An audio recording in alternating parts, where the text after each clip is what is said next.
I'm convinced that this was the moment that I actually started to call in my soulmate, David. I met this man at a wedding, handsome and charming and super into me. We spent this whole weekend of the wedding dancing and flirting and like texting each other and kind of side eyeing each other at events. Like a month later, he invited me to spend the evening with him because he was a smoke jumper and he had the weekend off. Hot tub and a sunset, he said. I was in. We had a great time. We danced, we kissed, we flirted a lot. But he was an almost man.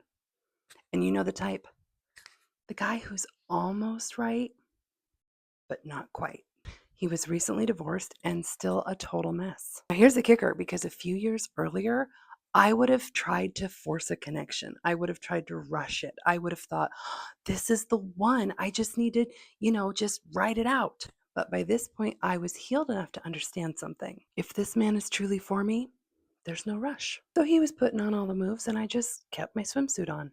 I told him I had a wonderful time and left because something had clicked for me. I absolutely understood that if he was for me, then I literally could not lose him.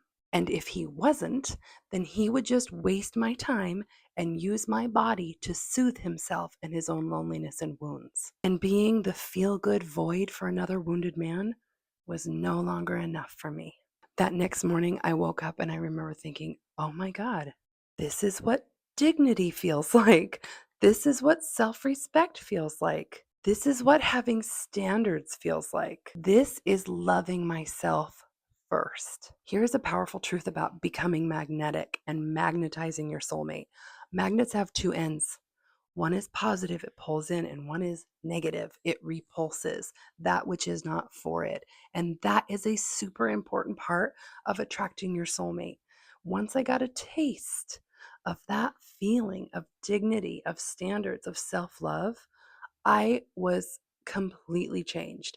My whole life changed. And yeah, I think that